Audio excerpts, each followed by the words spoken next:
Então, vamos aí para a nossa última aula de séries iniciais.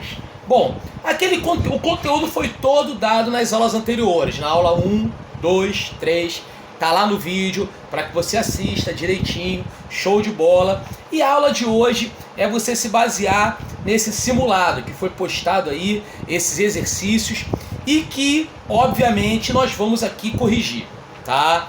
Vamos corrigir, fazer juntos, né? Corrigir, no caso. Principalmente vamos focar em cima do porque não é, aquela brincadeira toda. E nossa aula vai ser baseada nisso, ok? Testar nossos conhecimentos. Anderson, qual foi a fonte desse simulado? Provas anteriores de concursos novos, tá? Provas anteriores de séries iniciais de concursos novos, que é basicamente o que tem que ser estudado para as provas de concurso, para a prova de concurso de Saquarema, tá? Então você pegar provas de 2022, eu peguei também umas questões da última prova do último concurso de Saquarema também, e botei aí também algumas questões. Foi a única que foi mais antiga, né? Porque foi de 2015 o último concurso. Mas todas as outras foram provas de 2022 que foram colocadas aí. E você vai ver que muito se repete, muito se parece, muito se... enfim, né? Nada se cria, tudo se copia, literalmente, né? Então, vamos direto ao assunto. Vamos lá para a gente avançar e encerrar e explicar e tirar todas as dúvidas o mais rápido possível. Vamos lá. Sem enrolação, direto e forma objetiva, como todos querem.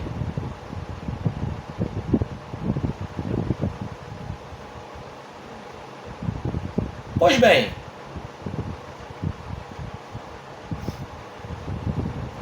vamos para algumas questões, né?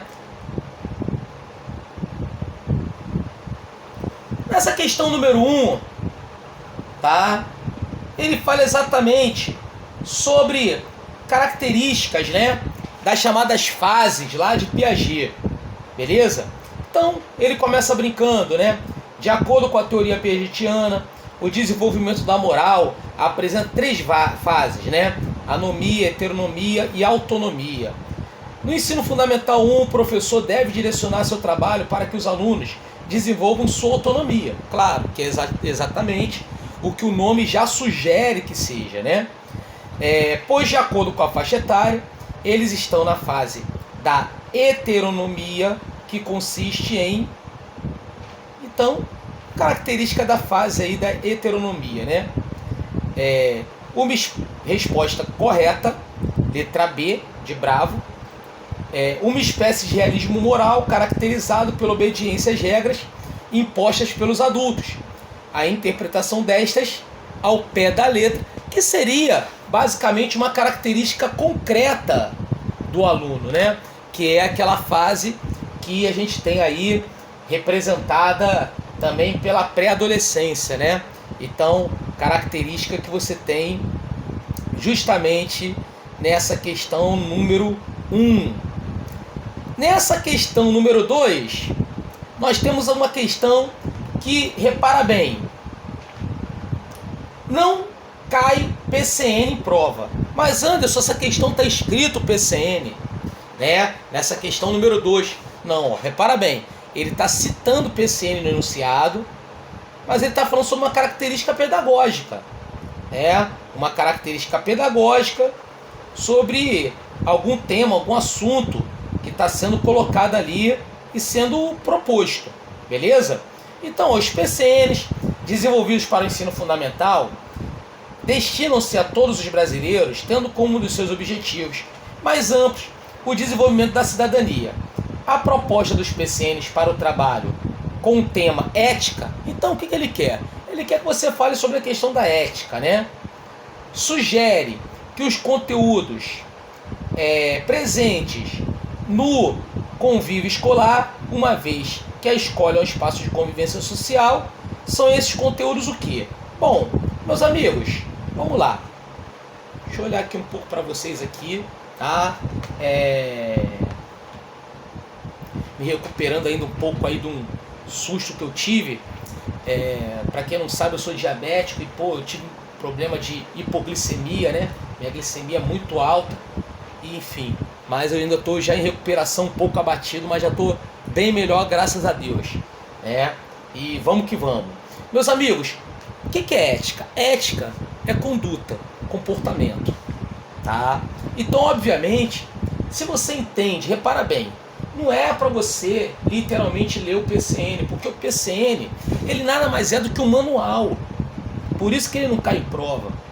É a mesma coisa que um dicionário para a prova de língua portuguesa. É o que corresponde ao PCN para a prova pedagógica. Tá entendendo? Então você entendeu o que é ética. Se você sabe que ética é comportamento, é conduta, consequentemente, né, você vai entender o que ele está apontando ali sobre esses assuntos relacionados à ética e que obviamente correspondem a isso que a gente vai ver agora.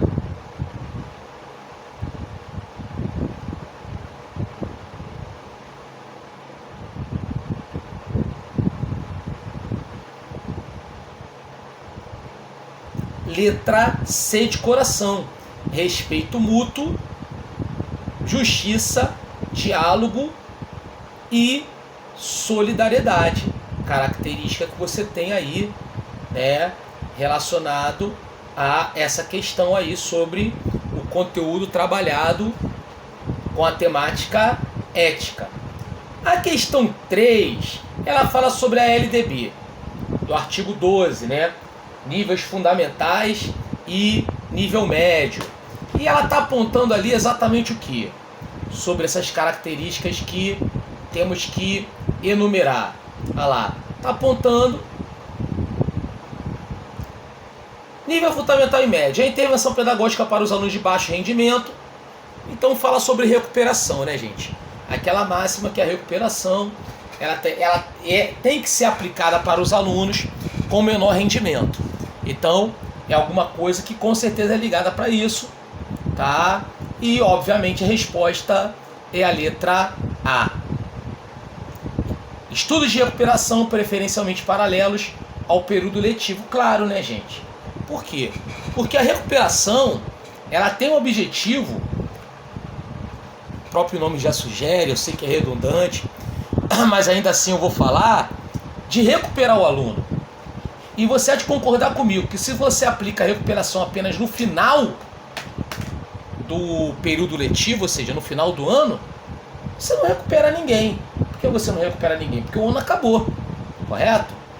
Então, consequentemente, a LDB ela vai apontar esse ponto. Por isso que a resposta é a letra A de amor. Bom, questão 4, uma questão que fala sobre Vygotsky, né? Principalmente sobre a questão da teoria do desenvolvimento, né? Ou seja, a zona de desenvolvimento proximal. Então, mais uma vez, para que todos entendam, né? Nós, segundo Vygotsky, são 3 zonas de desenvolvimento. Temos a zona real, tudo aquilo que o aluno tem autonomia, tudo aquilo que o aluno tem a capacidade de fazer, tudo aquilo que ele faz sem ajuda. Temos a zona potencial, que é tudo aquilo que ele faz com ajuda, né? Tudo aquilo que ele não tem autonomia.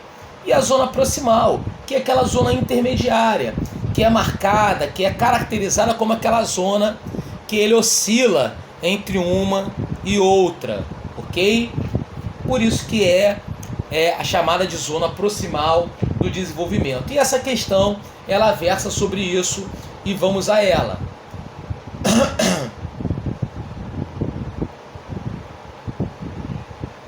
Pois bem, de acordo com o pensamento de Vygotsky, a intervenção pedagógica é muito importante, pois provoca avanços no desenvolvimento cognitivo da criança, que não ocorreriam naquele momento de forma espontânea.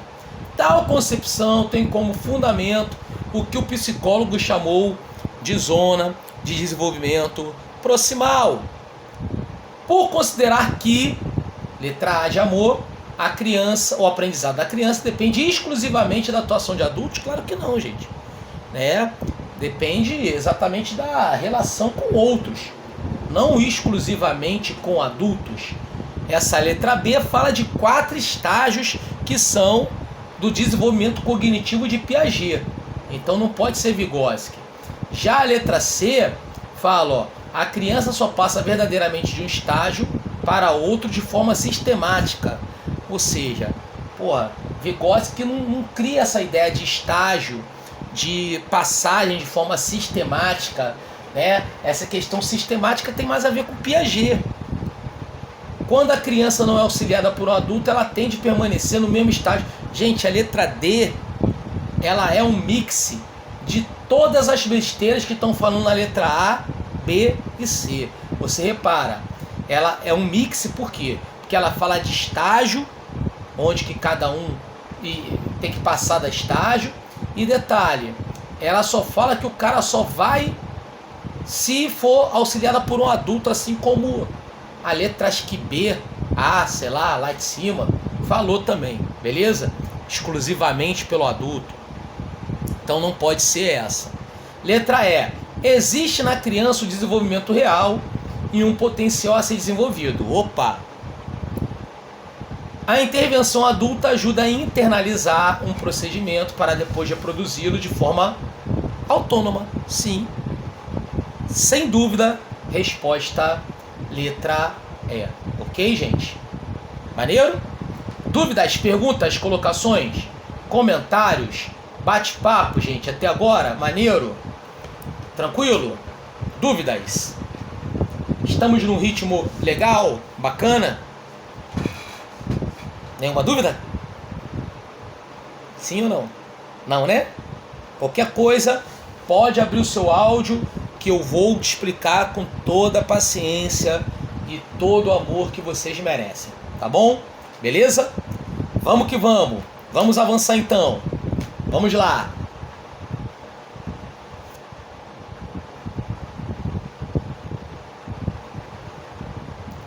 Pois bem, questão 5, falando de outra questão também que envolve a lei de diretrizes e base da educação. Repara um detalhe, como cai, né, gente? LDB, sem sombra de dúvida, é a legislação mais cobrada em prova, né? Então, claro que você vai encontrar ela tanto na sua parte específica, quanto também na sua parte geral. Então vamos às incumbências dos docentes. É de responsabilidade dos professores, não é? Então quais são as responsabilidades lá dos professores?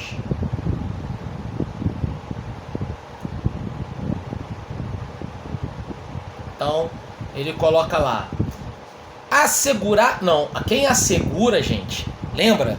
Macetinho que eu dei, quem assegura o estabelecimento de ensino. O professor elabora e cumpre. Quem assegura é o estabelecimento de ensino. Então não pode ser jamais a letra A de amor. B. Elaborar e coordenar propostas de articulação entre escola e família. Quem é que faz isso? É estabelecimento de ensino também. Correto? Letra D de delta. Elaborar e cumprir plano de trabalho, segundo a proposta pedagógica do estabelecimento, claro. Né? Proposta pedagógica é essa que, claro, o professor, assim como a comunidade, ajudou a elaborar, porque é o projeto político-pedagógico. Então a resposta é a letra D de delta, ok? Questão 6. Lucchesi, sob a avaliação da aprendizagem, afirma que na escola brasileira, nos últimos 40 anos, passou-se a utilizar o termo avaliação. Contudo, as práticas escolares permaneceram predominantemente marcadas pelo ato de examinar. Para o autor, o ato de avaliar envolve necessariamente a adoção de uma dimensão. Resposta letra C de coração, dialógica. Vamos lá. Macete que eu quero dar pra galera. Vamos lá, gente. Olha só, atenção. Anderson, poxa, eu não li Lucchesi. Sei lá o que o Lucchesi falou. Ah, Anderson, eu também não li Saviani. Aí cai uma questão perguntando, segundo Saviani e tal, sei lá o que Saviani falou. Ah, Anderson, eu não li Jussara Hoffmann. Sei lá o que a mulher falou. Gente, calma, respira. Vamos lá. Gente, todo mundo bebe cachaça do mesmo alambique. Todos bebem cachaça do mesmo alambique. O que significa isso? Que eu costumo dizer. Todo mundo vai falar a mesma coisa. E o que todos eles vão falar? Todos eles vão falar características pedagógicas atuais. Que é essa questão baseada no diálogo, que é essa questão da centralidade no aluno, que é essa questão da inclusão, que é essa questão exatamente de tudo isso, tá? Que nós estamos falando a todo momento. E que, claro, a nossa apostila, o nosso material e nossas aulas são baseadas exatamente nesses discursos, ok? Então, é dessa forma. Quando cai citando algum autor, não é para você se autoflagelar na prova, afirmando que não leu o autor e não sabe o que ele diz. Não, é exatamente tudo o que a gente está dizendo, tá bom? Assim como foi cobrado nessa questão que acabamos de fazer, tá bom? Bom, vamos lá para a questão 7. Dúvidas? Perguntas? Colocações? Comentários? Questão 7. Ilma da Veiga, né? Veiga afirma, né, que o projeto político-pedagógico tem que ter ele tem que cair em prova, sempre é cobrado, né? Uma construção possível. Que o tempo é um dos elementos constitutivos da organização do trabalho pedagógico. Sobre esse aspecto, é correto afirmar o quê? Então, falando sobre a questão relacionada ao tempo, a característica que você tem, né? Opa, peraí, correu aqui. Vou voltar.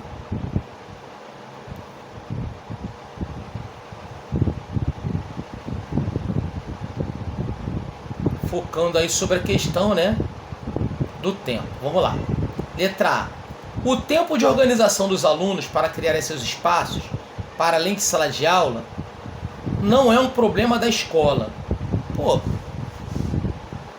essa questão aí de colocar não é um problema da escola, parece que a escola está se isentando, né, das relações com a sociedade. Então, claro que não pode ser a letra A.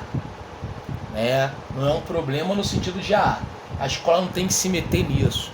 E não é verdade, tá? Letra B. O tempo que o professor precisa para acompanhar e avaliar o PPP em ação é um problema pessoal do professor? Claro que não, né, gente? Isso é toda uma situação que envolve a ação escolar. Letra C de coração. É preciso tempo para que o professor aprofunde seu conhecimento sobre os alunos? Olha, gente, isso aí é até um fato, né? Agora, isso não tem nada a ver com o que ela está dizendo sobre o projeto político-pedagógico e sobre o enunciado da questão. Então, cuidado também com questões como essa. Por quê? Porque ele coloca situações que é legal, tá dentro, mas não é o que está sendo perguntado no enunciado. É mais ou menos, se você perguntar qual é o almoço de hoje e a pessoa responder a hora. A hora pode estar correta, mas não é o que você está perguntando. Tá bom? Então, o que acontece aí nessa letra aí? Pois bem? Questão 7. A qualidade... letra D, desculpa.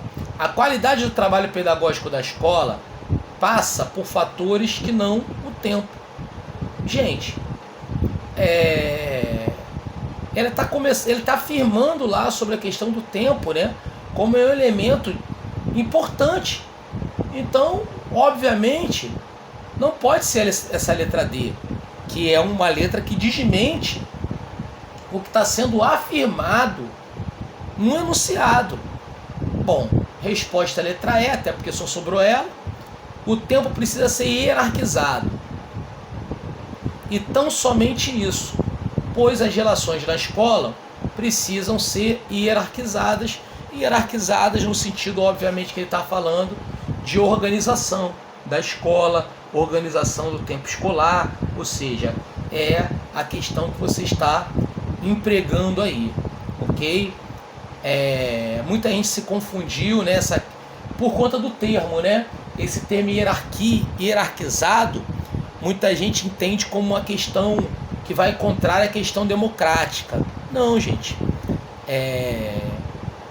não vai contrária essa questão democrática. Hierarquizada no sentido de organização do tempo escolar, por exemplo. Então é isso que ele está querendo dizer. Questão 8. Vera Lúcia Candor diz que, em reinventar a escola, afirma, sem horizonte utópico, é possível educar e declara que a educação na América Latina precisa do que? Então a educação na América Latina vai precisar do que? Segundo aí nossa Vera Lúcia Candor está afirmando nessa questão número 8. Vamos lá. Letra A de amor. Assumir uma configuração plural, reconhecendo o conhecimento e as práticas educativas produzidas e acumuladas no continente. Bom, a letra A é a letra correta. Como assim assumir uma configuração plural? Exatamente essa questão da inclusão, né? Essas alternativas. Bom, então são situações que está sendo colocada aí nessa questão 8. Alguma dúvida até aí, gente? Perguntas? Colocações? Comentários? Bate-papos? Tranquilo? Fluiu? Tranquilo? Então, questão 8, por isso que ele aponta a letra A de amor. Questão 9. Já a questão 9,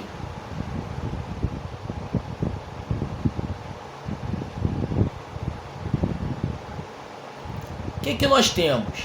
Zabala tem afirmado que se a realidade como objeto de estudo é um nexo comum dos métodos globalizadores, também o que é necessidade de criar as condições que permitam que o aluno esteja motivado para que a aprendizagem seja capaz de compreender e aplicar conhecimentos adquiridos.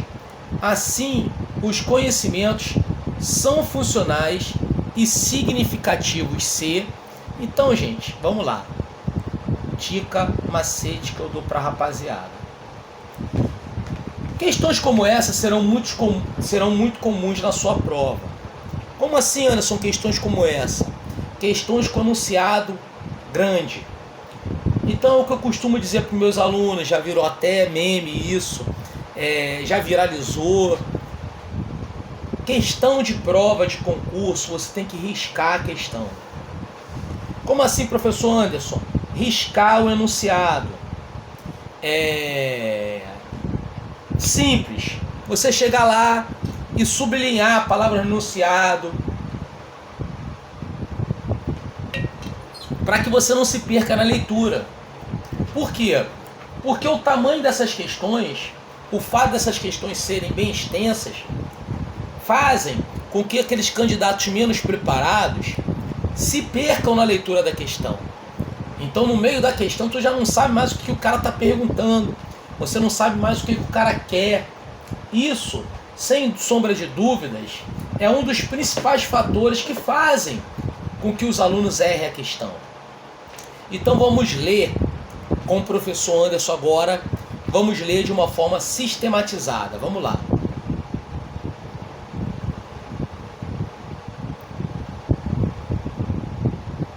Repara, Zabala está falando sobre tudo isso, ó. Métodos globalizadores. Também necessidade de criar condições que permitam que o aluno motivado, condições que permitam ao aluno, sublinha, seja capaz de compreender e aplicar conhecimentos adquiridos. Opa, então o que você está querendo? Você está querendo o quê? Conteúdos que são funcionais e significativos para o aluno. Óbvio, Entendeu a pergunta? Entendeu a pergunta? Olha lá, vamos lá. Estiverem estabelecidos em conformidade com o que a notícia na mídia. Pô, pelo amor de Deus, então tudo que se noticia na mídia é funcional para o aluno? Claro que não, gente. A gente está passando por um momento, né, que se questiona muito isso, né? Tem até aqueles que são mais radicais, né? Que falam que a mídia é lixo, entre outras coisas, né? Então, letra B de bola. Não foram estabelecidos por necessidades alheias, mas sim pelo interesse dos próprios alunos. Obviamente, resposta letra B de Brasil, né? Letra B de Brasil, claro, né? Por quê?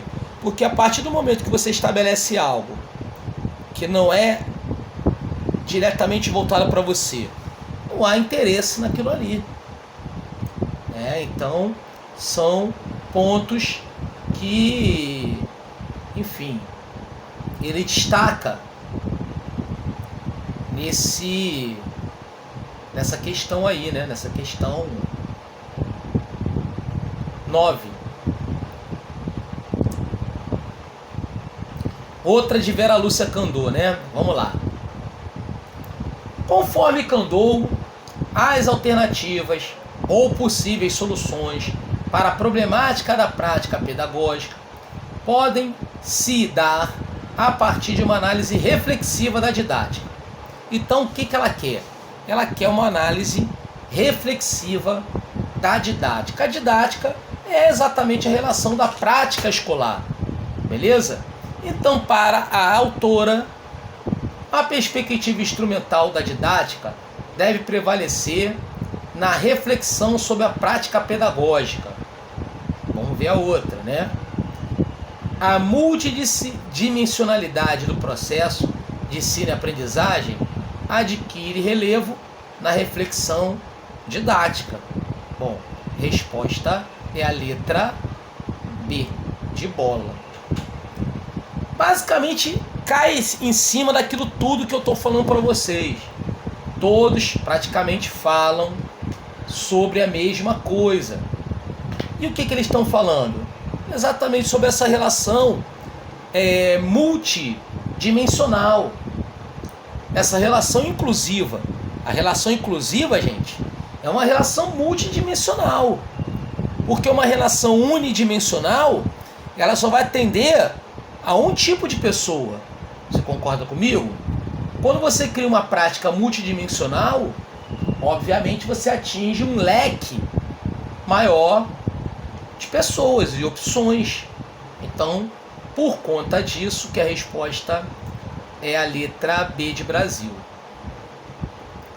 A questão número 11, em avaliar para promover, Jussara Hoffmann destaca a questão da arbitrariedade na avaliação. Então repare o seguinte, é uma crítica que ela faz, não é o que ela defende não, ela não defende a arbitrariedade na educação. Ela está fazendo uma crítica, se destacando ali, né? Para a autora, o autoritarismo na avaliação decorre do quê? Então, da onde que vem essa questão do autoritarismo na avaliação? Que é essa questão a avaliação como uma questão de punição, a avaliação como uma questão, né, sem diálogo, sem debate, de uma forma autoritária, arbitrária, não é? Bom, interpretação de parâmetros? Não. Pô, você não vai encontrar isso em um parâmetro, nenhum parâmetro, ainda mais no curricular nacional. Letra B, a adoção de cai com a mesma explicação da letra A. Letra C, valorização radical da aprendizagem. Gente, até agora essa letra C de tão absurda, ela chega a ser difícil explicar o que seria uma valorização radical da aprendizagem, né? Então, completamente absurda. poxa, vou valorizar radicalmente a aprendizagem e vou avaliar de forma arbitrária, autoritária? Não, né? D. Relação ajustada entre conhecimento e desenvolvimento do aluno. Quer dizer, eu quero criar um ajuste com o aluno, por isso que eu vou avaliá-lo de forma autoritária? Claro que não, né, gente? Então repara só, a letra D é uma letra que ao que a gente deveria ter na educação, mas não é o que está sendo perguntado. Ela está perguntando sobre o quê? Autoritarismo na avaliação. Vai lá. E o autoritarismo na avaliação não considera valores e princípios declarados por instituições. Então, por isso que a letra E, que é a letra que tem que ser marcada. Porque a partir do momento que você não considera valor, o que está acontecendo? Quando você não considera valor, significa dizer que você está sendo autoritário, correto? Então, o autoritarismo, ele vai partir exatamente do fato de você não considerar ou simplesmente desprezar certos valores, não é?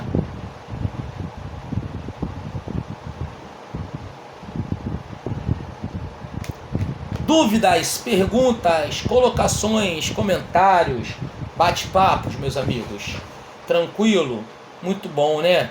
Legal, né? Show de bola, maneiro, isso aí. Pois bem, então vamos dar sequência aí à nossa correção do simulado, né? Aquele simulado que eu enviei para vocês. Estamos corrigindo e discutindo. Qualquer dúvida, pergunta, colocação, você pode abrir o áudio e fazê-la, que eu vou responder com todo amor, carinho e atenção que você merece, tá bom, gente? Beleza? Vamos que vamos. Vamos então para o número 12. Vamos lá. Questão 12. Outra caindo aí sobre Lei de Diretrizes e Bases da Educação Nacional, seu artigo 26. Outra coisa, você não precisa decorar artigo, gente. Ele sempre vai falar no enunciado que fala cada artigo, não é? Então, ó, trata do currículo do ensino fundamental. Então é isso. É o currículo do ensino fundamental. É isso que ele quer. Esse deve ter uma base nacional comum. Opa, tem a ver com o BNCC. A ser complementada em cada sistema de ensino, estabelecimento escolar, por uma parte diversificada, que leve em conta as exigências ditadas pelas características regionais, locais da sociedade, da cultura, da economia, da clientela. Claro, o que o cara quer, né? Considerando o disposto da LDB em relação ao currículo do ensino fundamental, é correto afirmar no que concerne a história do Brasil. Porra, gente, a gente até sabe que falando de história do Brasil tem tudo a ver com essa questão relacionada a essa visão que a gente tem que ter da história do Brasil, correto? Então vamos lá.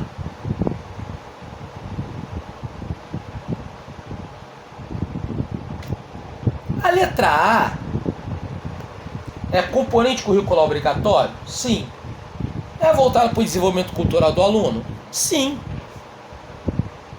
Mas olha só, gente. No enunciado, ele está falando sobre o quê? Não, vamos lá. Deixa eu voltar aqui para explicar, porque aqui o lance da aula de hoje é fazer são as questões, né? Então tem que te explicar também como é que se faz questões.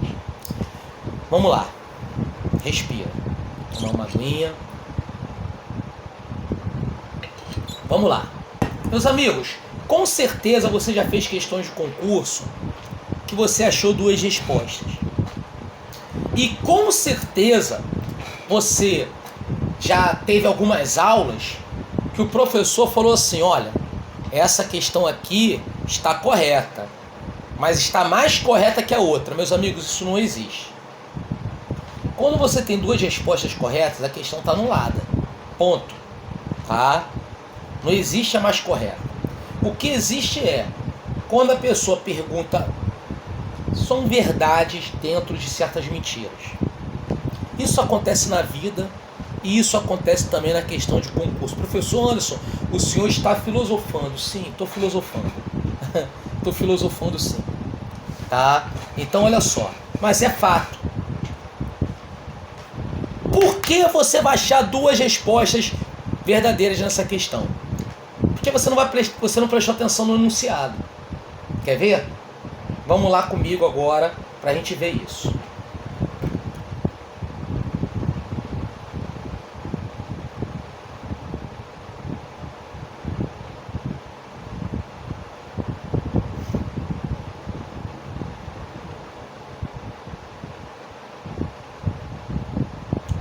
Vamos ao enunciado novamente.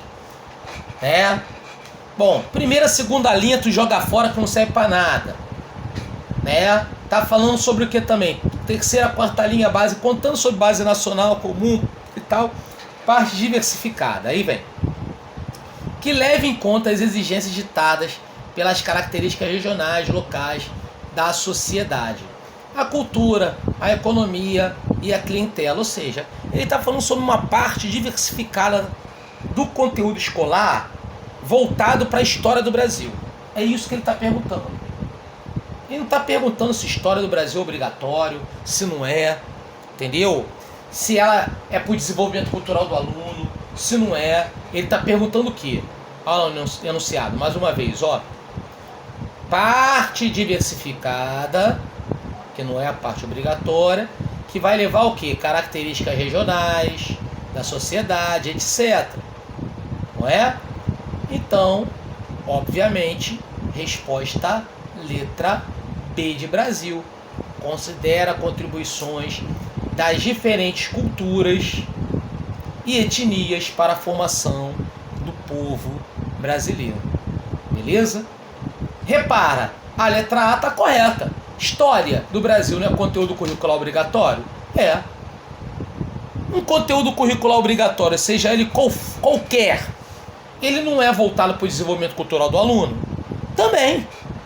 Mas é isso que está perguntando no enunciado? Não. Por isso que essa alternativa, por isso que essa questão está errada. Deixa eu olhar aqui de novo vocês.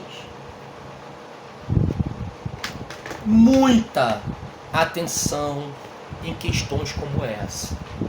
Questões com essa estrutura são questões que definem a classificação de uns e a não classificação de outros.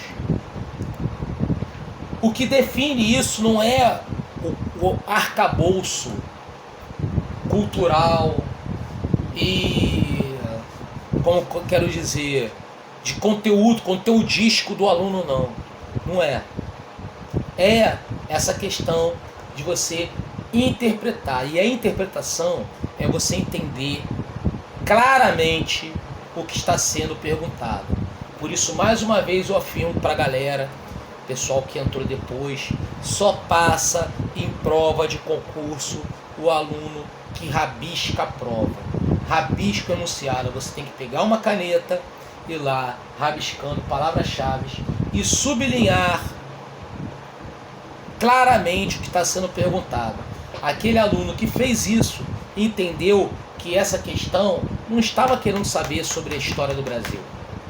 Ela estava querendo saber sobre essa relação diversificada, não a parte comum, que era a todos, mas a parte diversificada da história. Até mesmo porque ele relacionou lá em cima do enunciado, falando sobre cultura, sobre o interesse da clientela, está lá no enunciado, até decorei.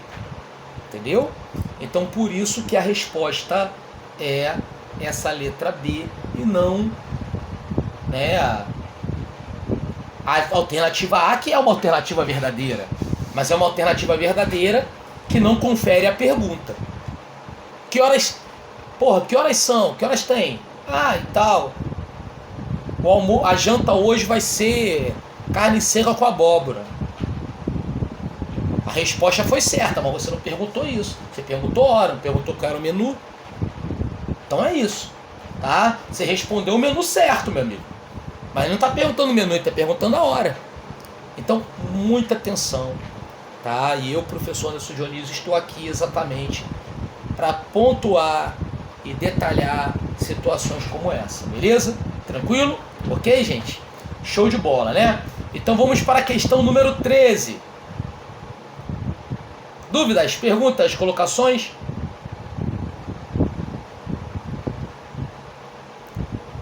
Questão 13. Outra de LDB.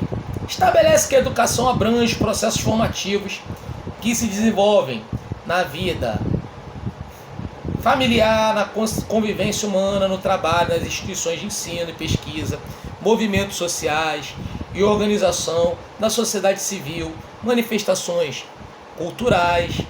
Considerando esse preceito legal, é correto afirmar que o ensino será ministrado com base... Galera, qual é a base em que o ensino será ministrado? Tá? É isso que ele está perguntando.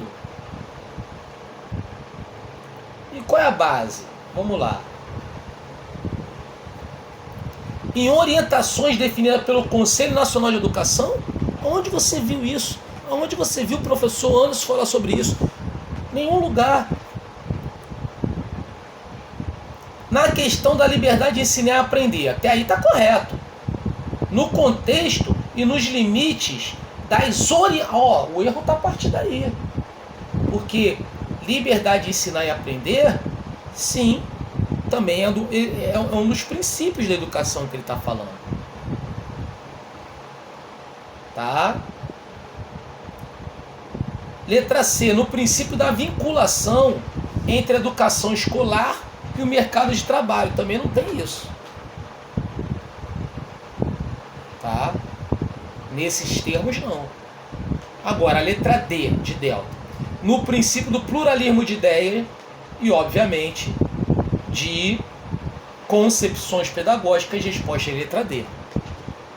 E a letra E, que está errada, quando ele está falando ali, ó, não considerando expressão extracurricular. Se tivesse considerando, estaria correta a letra E. Beleza? Então, o erro está nisso. Portanto, a resposta é a letra D de delta. Ok? Beleza? Foi? Questão 14. Questão que fala sobre currículo. Então, vamos a ela.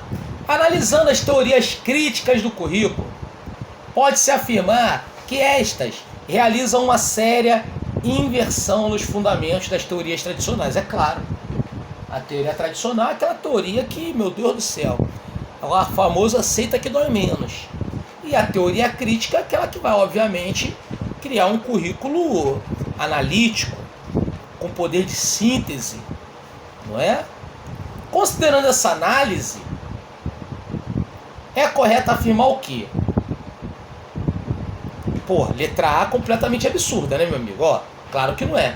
A teoria crítica quer manter o troço? Você quer manter o troço, você não precisa criar uma outra teoria, não é? A B. A teoria crítica questiona o status quo como responsável pela desigualdade e justiça social. Tá certo a letra B? Exatamente isso, não é? Questão aí até considero relativamente fácil, né?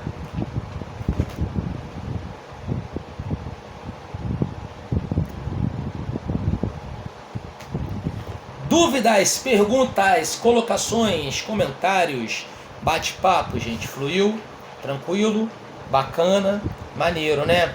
Legal, show de bola. Isso. Então, vamos que vamos, né? Vamos dar sequência. Vamos para a questão 15.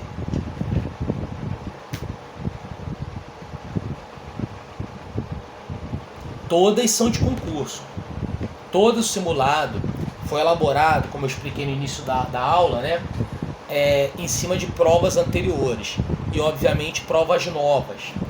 Únicas questões que eu peguei mais antigas, eu peguei algumas questões do último concurso. Algumas, poucas. Mas a maioria delas são de provas de 2022 e 2021, concursos novos, né? Então é dessa forma que está sendo cobrada. Todas são de concurso, tá? Fala, Kátia.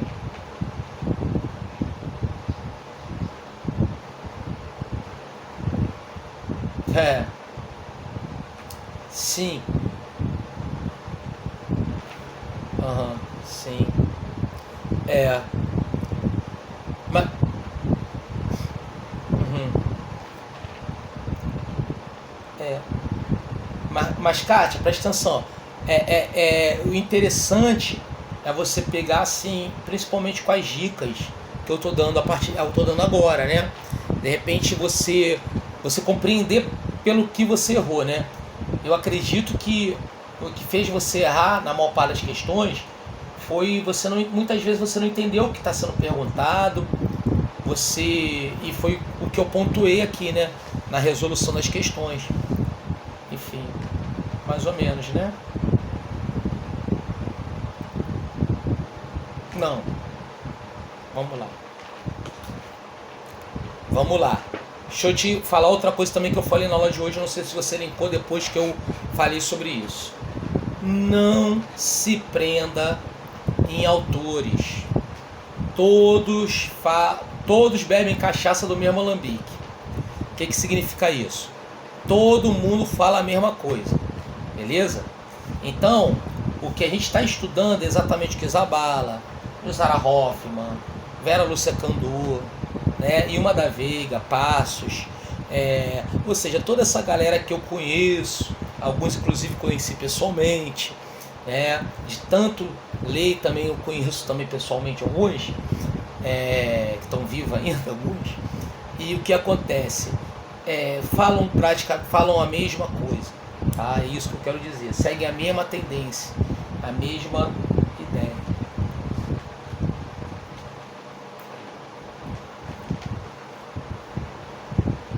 Sim, que a Luciana pontuou é verdade.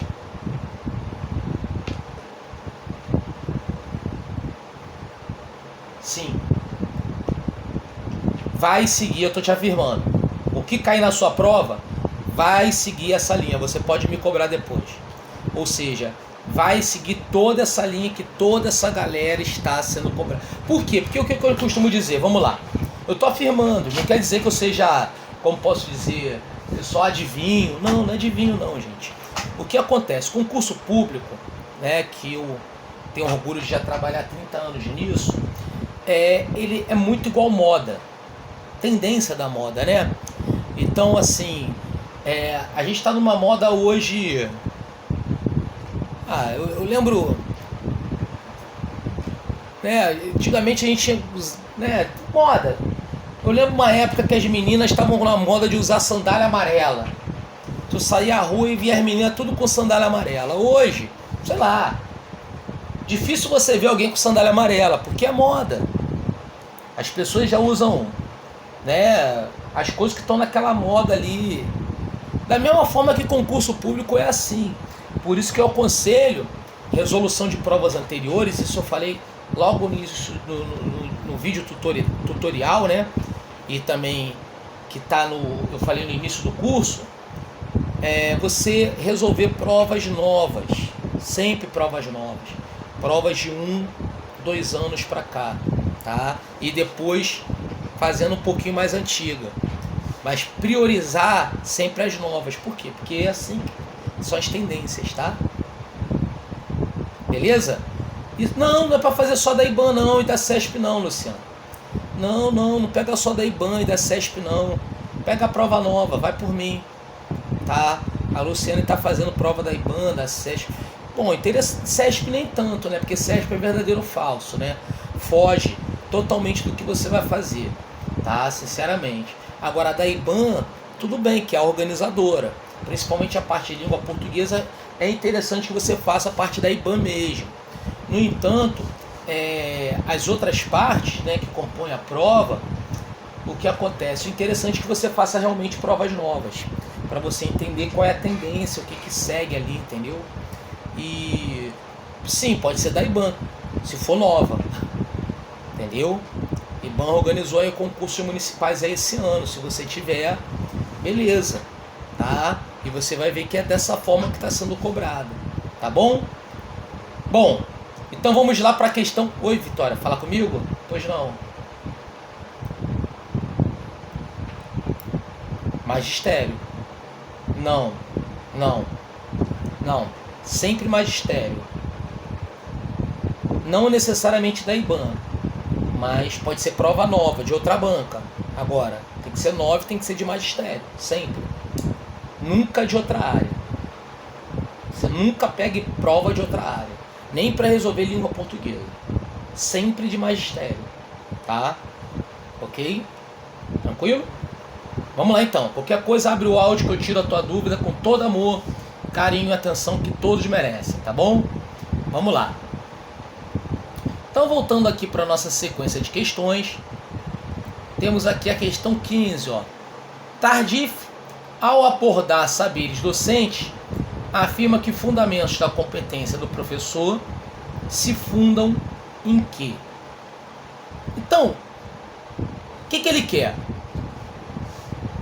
Quais são os fundamentos da competência do professor? Então, o que faz um professor fundamentalmente ser competente? Conteúdo da sua formação inicial, ou seja, o cara se formou lá no ensino médio, o cara se formou na faculdade, tá bom, já basta? Claro que não. Claro que ele não vai falar essa asneira, por quê? Todo mundo, eu nunca lhe dar tartife, professor Anderson, mas todo mundo bebe cachaça do mesmo alambique. Todo mundo fala a mesma coisa. E hoje todo mundo fala de quê? Educação continuada, meu amigo. O pessoal fala... Você já viu em algum lugar, algum texto falando, olha, tu se formou e não precisa mais estudar? Nunca. Então nunca pode ser letra A. Concorda comigo? Sim. Vamos lá. Letra B de Brasil. Formação continuada promovida pela instituição. Vamos lá. Essa formação continuada, ela tem que ser promovida pela instituição que você trabalha? Não tem que ser uma Se fosse só formação continuada, estaria certo. Agora, por que promovida apenas pela instituição? C. Formação continuada oportunizada pela instituição e de forma particular pelo próprio professor. Bom, já fica uma coisa mais ampla. Mas não necessariamente é só isso. Agora, vamos ver a letra D, que é a resposta. Nos saberes adquiridos na experiência profissional. Resposta completa, por quê? Porque é realmente o que ele diz, porque a experiência profissional, ele vai o quê? Vai englobar tudo, tanto uma formação continuada, quanto a própria experiência do cotidiano escolar, da prática em sala de aula. Ou seja, é uma coisa mais completa, por isso que a resposta é a letra D de delta. A questão 16, repara. Oi, fala comigo.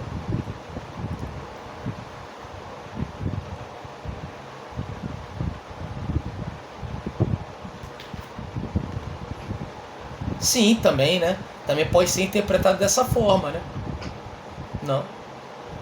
Não, o quê? Ao abordar os saberes docentes, afirma que fundamentos de competência... Não, o que ele está falando? Ó? Fundamentos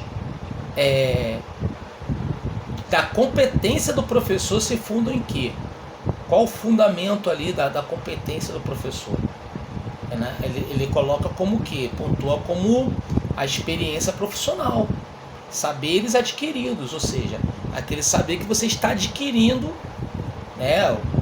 Adquiridos, no caso, você está adquirindo na experiência profissional.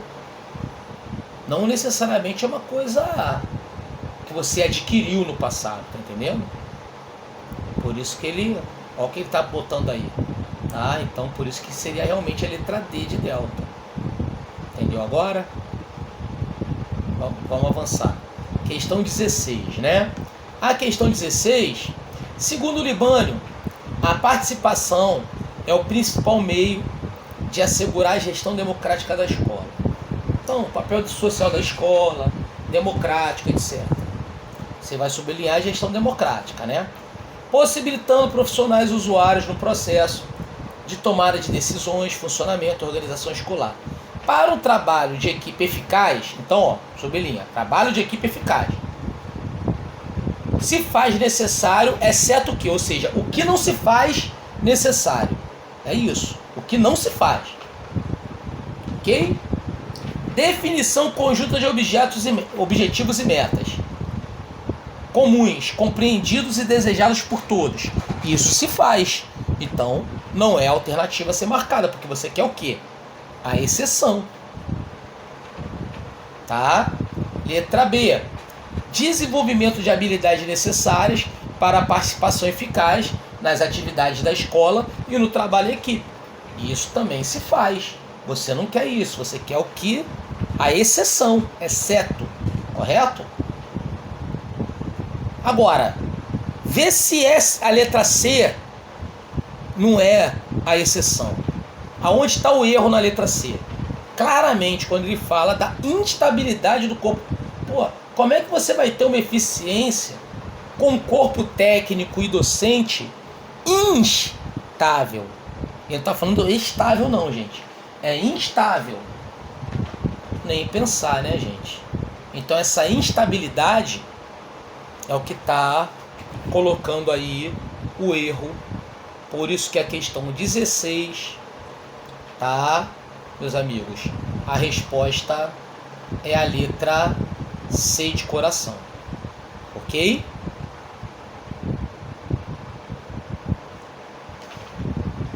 Questão 17. Na relação professor-aluno, das condutas dos professores que são eficazes em promover a motivação dos alunos estão o quê? Ou seja, o que ele quer? Ele quer as condutas dos professores que são eficazes de promover a motivação do aluno. Só que ele quer a exceção, correto?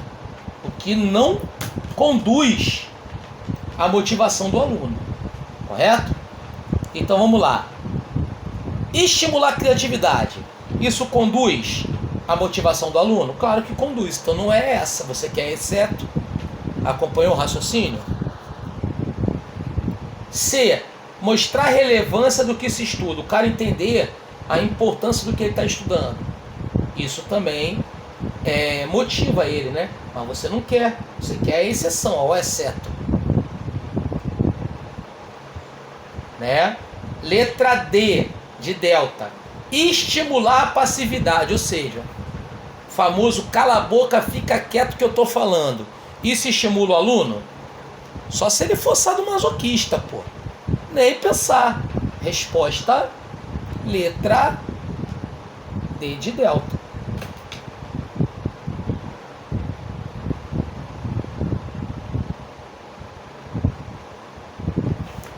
E aí, galera? Dúvidas, perguntas, colocações? Nenhuma? Professor Anderson, eu errei uma porção. Normal. Como assim normal, professor? Porra, paguei um curso para acertar, não foi para errar. Galera, você pagou um curso para passar no concurso. Você não pagou um curso para acertar e gabaritar o simulado. Correto? E eu, como professor de curso, tenho que te orientar. E eu estou aqui para isso. E vou te orientar. Essas questões foram feitas para você errar. Não foram feitas para você acertar. Porque se fossem feitas para você acertar, porra, tu não precisava pagar o curso. Não precisa nem fazer curso. Não é? Não é verdade? Então, a gente tem que entender isso. Primeira coisa, a gente tem que eliminar os nossos bloqueios mentais. E isso se torna um bloqueio mental. A partir do momento que você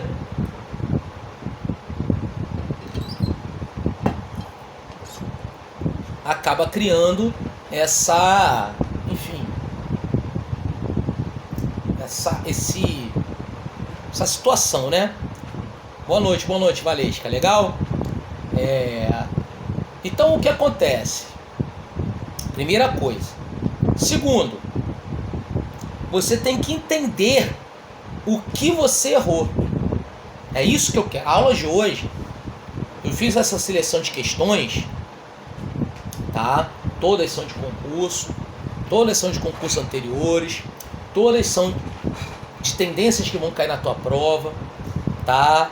É bem possível que você veja questões assim como essa na tua prova, porque eu quero que você entenda os mecanismos que eles criam na elaboração de questões que fazem o aluno errar. É isso que eu quero. Isso para mim é o mais importante e é o objetivo da aula de hoje. E quais são os mecanismos? Primeiro, eu quero que você entenda claramente o que está sendo perguntado em cada questão.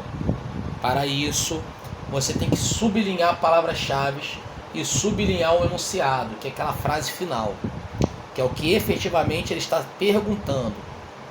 Ok.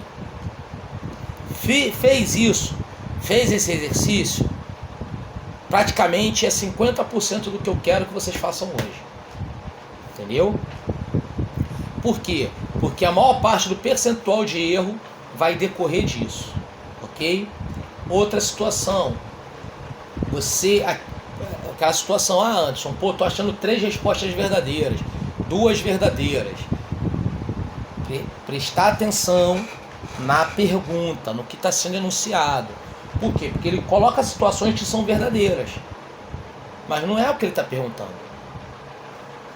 Tá? Então é outra situação também que de grande importância, tá? Eu me vejo aqui na obrigação de falar para vocês. Por quê? Porque é exatamente isso, gente, que provoca um maior percentual de erros em provas de concurso. Não é o aluno conhecer ou não o conteúdo.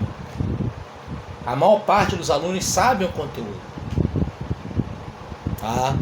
A maior parte que está ali para passar, né, gente? Porque tem os figurantes, aqueles que se inscreveram e não vão, aqueles que se inscreveram, mas vieram da loitada, aqueles que se inscreveram e, enfim, aqueles que estão ali concorrendo efetivamente contigo, tá, gente? É, porque a galera vê a relação candidato-vaga, mas não se liga nisso que eu estou falando. Tá? Tem esse percentual, é muito menor esse percentual de pessoas que estão concorrendo. Mas é um percentual de pessoas que estão estudando, mas que não necessariamente se qualificaram na preparação. O que é se qualificar na preparação?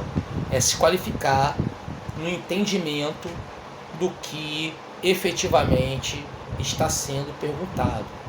É isso que você tem que se atentar, tá? E nesse momento que a gente está tendo aí, próximo de provas, e que o nosso calendário infelizmente está apertado, a gente não vai promover outras situações, né?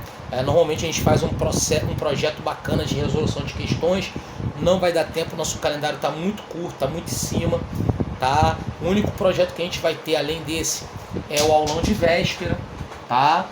Que é um aulão que vai ser no dia 10, que vai atender gregos e troianos, porque o horário dele vai permitir que o aluno que faça a prova dia 10 assista, que o cara que faça a prova dia 11 assista, e que o cara que faça a prova também no dia 17, tá? Que é na semana seguinte, 17 não, desculpa, 18, assista, tá? Enfim, será o nosso calendário, porque o nosso calendário realmente está muito curto, a gente não tem como fazer esses aulões de resolução de exercício, mas o ideal é que você faça exercícios anteriores, baixe provas anteriores, provas de magistério, independente da banca, no site PCI Concurso, que é gratuito, tá? Você bota lá a prova de 2022 de magistério e faça aquelas questões, beleza? Tranquilo? Mas faça com entendimento nessas orientações que eu estou te dando, tá? Não faz por esporte não, de preferência imprima, né? Porque a tua prova vai ser impressa, e de preferência, né? Vai lá, igual como se você fizesse tua prova mesmo, riscando, procurando. Isso vai fazer com que você consiga enxergar coisas, tá? Que o seu concorrente na hora da prova não vai enxergar. Tá? Por isso que o pessoal de repente olha e fala assim: pô, professor Anderson, é fácil para você, não é fácil para mim não. As dificuldades que vocês tiveram, eu também tive, e, enfim, são técnicas que a gente vai fazendo, aquela coisa, né? Tantos anos fazendo, a gente se torna próprio para isso, né? Mas são técnicas que eu estou passando aqui para vocês, ok? Então vamos lá, vamos para a questão 18.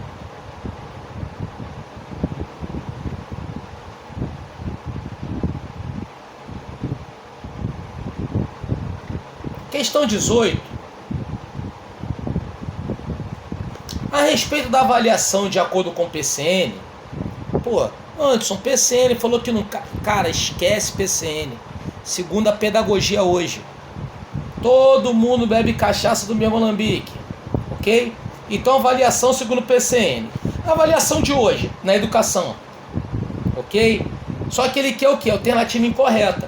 Qual que é a alternativa errada? Pô, claro, evidentemente, que a letra A é absurdamente errada. A avaliação restringe-se ao controle externo do aluno. É isso que é a avaliação? A avaliação, ela é muito mais ampla que isso, né? É o elemento norteador do trabalho do professor, é um processo de aprendizado do aluno, etc. Ela não é só o que a letra A está falando, por isso que a letra A é a incorreta, por isso que a letra A é a que deveria ser marcada, assinalada. Questão 19. De acordo com a LDB, a educação básica, repara, questão muito fácil, né? Resposta letra C. Por que essa questão entrou aí? Porque essas questões elas estão no banco de dados, foi feito lá toda uma no computador, análise, né, que jogou as questões aí. E essa questão ela tem uma reincidência enorme de cair em prova, por mais que seja fácil e ridícula e que todos nós saibamos que é a letra C. Questão 20, né? LDB de novo. Trata-se da organização na educação nacional. Todas as formas estão no artigo 13, né, que aborda as incumbências do docente, exceto qual? Ó, repara, como cai responsabilidade do professor, né? Responsabilidade do docente em prova, né? Então, qual que não é responsabilidade do docente? Eu já te falo de cara, só te olhar aqui. Letra C. A letra C é de responsabilidade de quem? Do estabelecimento de ensino. É de responsabilidade do professor administrar seu pessoal? Você vê professor administrando? Recurso material e financeiro? Claro que não. Isso aí é responsabilidade do estabelecimento de ensino. Então, claro que é a letra C de coração. Questão 21, falando também um pouco de Emília Ferreiro e tal, né? Tá aí também porque estava no sistema. Questão das fases silábica, pré-silábica, essa relação que você tem, né? A resposta é a letra D. Essa questão aí, ela vou mais rápido porque ela está menos sujeita a cair em prova, ok? Ela está menos sujeita, então só dê o gabarito porque ela não tende a cair na sua prova. Questão 22. De acordo com os PCNs, para o ensino fundamental, assinale a alternativa que preenche corretamente o texto. A, pontinho, pontinho, questiona a segmentação entre diferentes áreas, diferentes campos de conhecimento. Peraí, vou ler de novo, vamos lá. Dei uma piscada aqui, vamos lá. A questiona a segmentação entre os diferentes campos de conhecimento, produzida por uma abordagem que não leva em conta a inter-relação e a influência entre eles.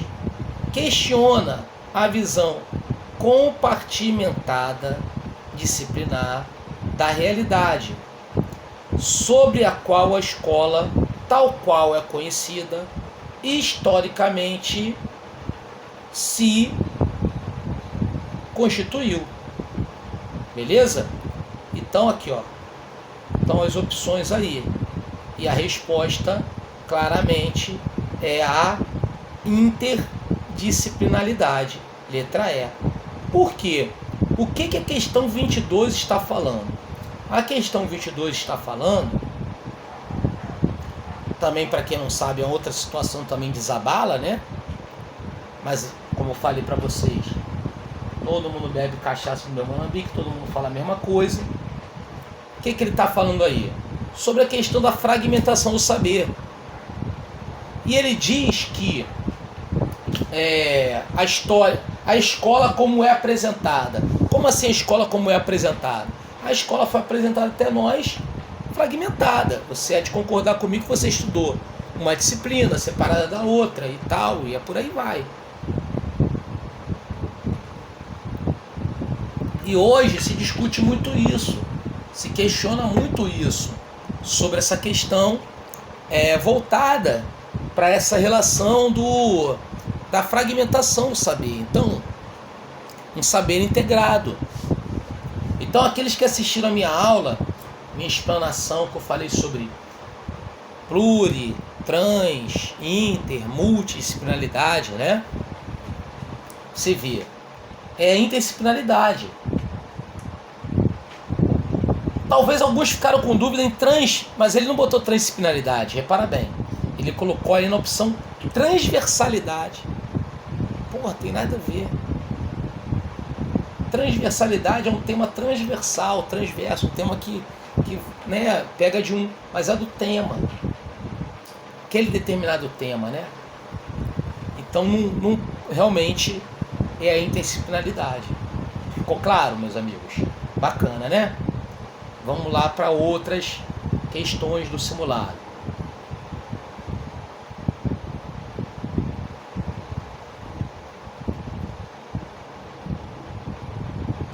Questão 23. Entende-se por PCN. O que seria um PCN? Como eu falei para vocês, um PCN é um manual, correto?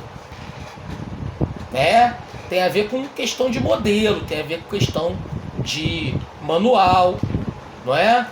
É isso que é um PCN, tá? Tem muito a ver com isso. Tem muito a ver com questão de prática pedagógica. É isso. Então vamos lá. Número 1, um modelo curricular, tá?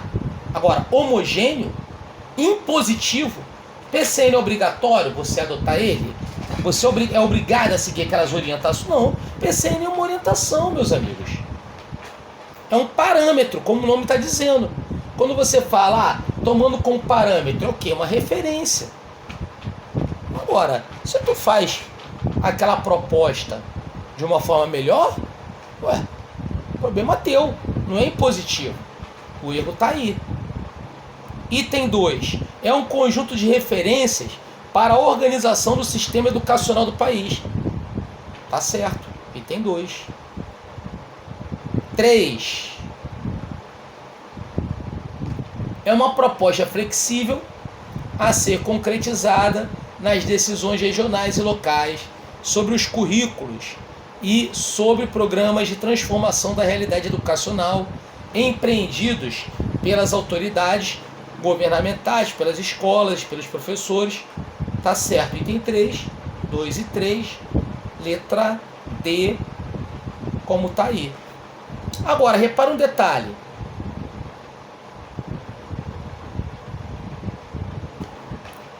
Quando eu falo que PCN não cai em prova, eu estou falando sobre o quê? Em relação ao conteúdo do PCN. Em relação ao conteúdo que está dentro do PCN. Caiu o que é o PCN? O que é o PCN? É isso que ele está aí dizendo. É um manual, uma referência, uma orientação criada pelo governo, por sistemas federais, em que, obviamente, tem que ser adotada nos sistemas no sentido de quê? De uma referência que você tome. Agora, não é impositivo. Tanto é que você tem inúmeras propostas ali de como trabalhar cada conteúdo curricular que está sendo ali proposto. É isso. Como eu falei para vocês, o PCN é um manual. O indivíduo que estuda o PCN para fazer prova de concurso é o mesmo indivíduo que estuda dicionário para fazer prova de língua portuguesa. Tá? Beleza? Então, mais uma vez, não se estuda PCM, tá? Beleza? Foi? Dúvidas, perguntas, colocações, comentários, bate-papo, gente? Fluiu? Maneiro? Tranquilo? Legal, né? Vamos avançar então.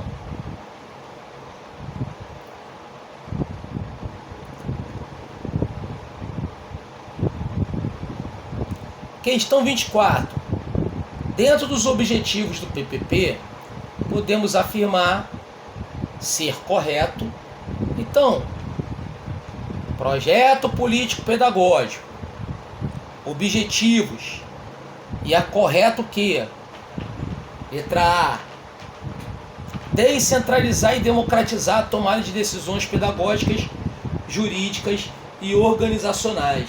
De cara, já deu a resposta. Resposta letra A de amor. Por que descentralizar? Porque descentralizar é uma questão democrática.